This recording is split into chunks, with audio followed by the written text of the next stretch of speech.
নমস্কার বন্ধুরা, ঝর্ণা ঝুমা কিচেনে সবাইকে স্বাগত। রোদে দেওয়া ঝামেলা ছাড়াই আজ আমি আমের আচার তৈরি করব, একদম সিম্পলভাবে তৈরি করব। তো দেখেন এখানে আম নিয়ে নিয়েছি, আর এখানে দেখেন আমি কাঁচা লঙ্কা, আদা আর রসুন নিয়ে নিয়েছি। দেখেন এখানে দেখেন 250 গ্রাম কাঁচা লঙ্কা আছে, 250 আদা আছে, আর 250 রসুন আছে। আর এখানে দেখেন আমি আম নিয়ে নিয়েছি।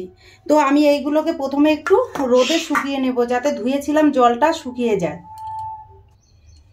দেখেন এইখানে একটা স্যুপ নিয়ে নিয়েছি, স্যুপ বা কুলো। তো তার উপরে একটা দেখেন কাপড় আমি বিছিয়ে দিলাম। দেখেন পরিষ্কার, দেখেন কাপড় বিছিয়ে নিয়ে নিয়েছি। এখন এর মধ্যে আমি দেখেন লঙ্কাগুলো দিয়ে দেব। প্রথমে সব আলাদা আলাদা করে আমি শুকিয়ে নেব। এই সাইডে দেখেন রসুনটা দিয়ে দিলাম, এই সাইডে আমি আদাটা দিয়ে দিলাম। এগুলো হালকা একটু জলটা শুকিয়ে নেব। এইটা আমি শুকো দিয়ে দিই, তারপরে আমি আমটা কেটে নেব। এখন আমি আমগুলো খোসা ছাড়িয়ে কেটে নেব। দেখেন আমের খোসা ছাড়িয়ে নিয়ে নিয়েছি আর ভালো করে ধুয়ে নিয়েছি। এখন আমি গ্রেট করে নেব। এখানে দেখেন গ্রেটার নিয়ে নিয়েছি, এটা দিয়ে আমি গ্রেট করে নেব।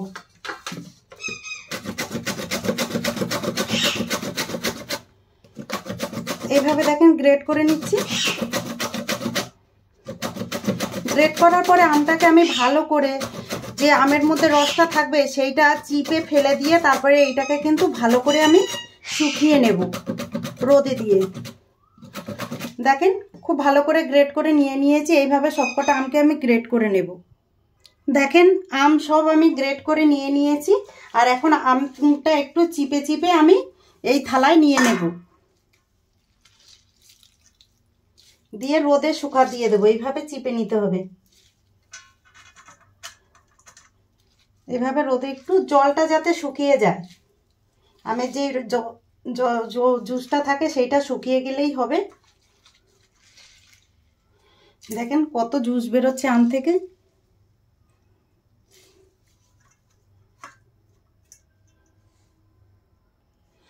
দেখেন আম থেকে কত জুস বেরিয়েছে। আর এইগুলোকে এখন আমি রোদের মধ্যে একটু জলটা টানা পর্যন্ত শুকিয়ে নেব। দেখেন রোদে থেকে আমি শুকিয়ে নিয়ে এসেছি, আর আদা ভালো করে শুকিয়ে গেছে, লঙ্কাও দেখেন শুকিয়ে গেছে, রসুনটাও দেখেন কত সুন্দর শুকিয়ে গেছে। এখন দেখেন আমি আদাটা গ্রেট করে নেব গ্রেটার দিয়ে। আপনারা চাইলে কিন্তু এটা মিক্সিতেও করা যায়, মিক্সিতে করতে অনেকটা টাইম লাগে, তার জন্য আমি দেখেন এই গ্রেটার দিয়ে গ্রেট করছি। রসুনটাকেও ঠিক এইভাবেই গ্রেট করে নেব। দেখেন তো আমি এগুলো পুরো গ্রেট করে নেব এখন।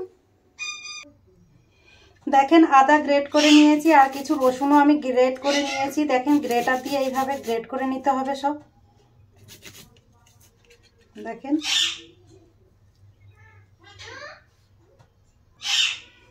দেখেন এখানে রসুন আর আদা আমি গ্রেট করে নিয়ে নিয়েছি। এটা হচ্ছে আদা আর রসুন গ্রেট করে নিয়েছি। এখন লঙ্কাগুলো পিষে নেব। এখানে মিক্সির জার নিয়ে নিয়েছি, দিয়ে দেব লঙ্কা। লঙ্কাগুলোকে আমি দরদরা করে পিষে নেব। লঙ্কাগুলো এখন আমি মিক্সিতে ঘুরিয়ে নেব। দেখেন লঙ্কাও আমি পিষে নিয়ে নিয়েছি, আর এরকম দরদরা করে পিষে নিতে হবে।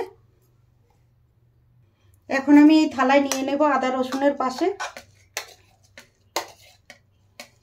কেন কি আম শুকতে একটু টাইম লাগে শুকাতে। দেখেন সব আমি নিয়ে নিয়েছি থালার মধ্যে, আর এইটা এখন আমি ঢেকে রাখবো। দেখেন আম শুকিয়ে গেছে, কতটা আম ছিল আর এখন শুকিয়ে দেখেন কতটা হয়েছে। এখন আমি তেল গরম করে নেব। গ্যাসে আমি দেখেন একটা তড়কা প্যান বসিয়ে দিয়েছি, আর খুব ভালোভাবে গরম হয়ে গেছে। এখন এর মধ্যে দিয়ে দিলাম দেখেন সর্ষের তেল। 1 বাটি মতো সর্ষের তেল দিলাম আমি। তেলকে ভালোভাবে গরম করে নিতে হবে, গরম করে তারপরে কিন্তু ঠান্ডা করে নিতে হবে। দেখেন তেল গরম হয়ে গেছে, এখন আমি গ্যাস বন্ধ করে দিলাম। এখন দেখেন এখানে একটা বাটি নিয়ে নিয়েছি, বাটির মধ্যে দিয়ে দিলাম আম। গ্রেট করে শুকিয়ে নিয়েছিলাম সেই আমটা দিয়ে দিলাম। এখন আমি আমের মধ্যে দেখেন দিয়ে দিলাম আদা। এটা আমি আদাটাকে গ্রেট করে নিয়েছি, আপনারা চাইলে মিক্সিতেও করে নিতে পারেন। তারপরে দিয়ে দিলাম দেখেন এখানে রসুন। রসুনটাও ওইভাবে আমি গ্রেট করে নিয়েছি, চাইলে মিক্সিতেও একটু পেস্ট করে নিতে পারেন আপনারা। দরদরা করে পিষতে হবে, কিন্তু একদম পেস্ট করা যাবে না। আর এইটা দেখেন কাঁচা লঙ্কা, সব একসাথে নিয়ে নিয়েছি আমি।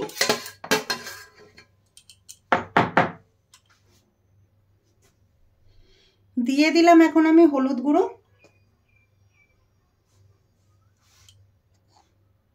দিয়ে দিলাম 1 চামচ মতো লঙ্কার গুঁড়ো। লঙ্কার গুঁড়োটা কিন্তু অপশনাল, আপনাদের কাছে যদি কাঁচা লঙ্কার মধ্যে 2-1টা পাকা লঙ্কা থাকে সেটা দিলেও কিন্তু খুব সুন্দর কালার হয়।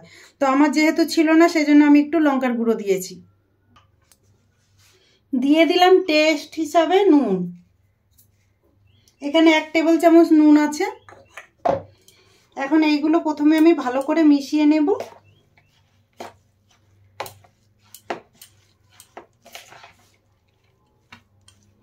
ভালো করে মিশিয়ে নিতে হবে মশলার সাথে। দেখেন মশলার সাথে আমি ভালো করে মিশিয়ে নিয়েছি।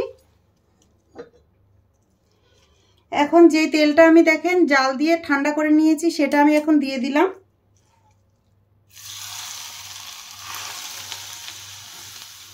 দেখেন বেশি ঠান্ডা হয়নি।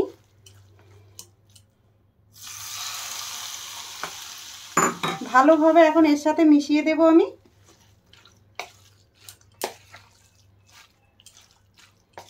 দেখেন তৈরি হয়ে গেছে আচার।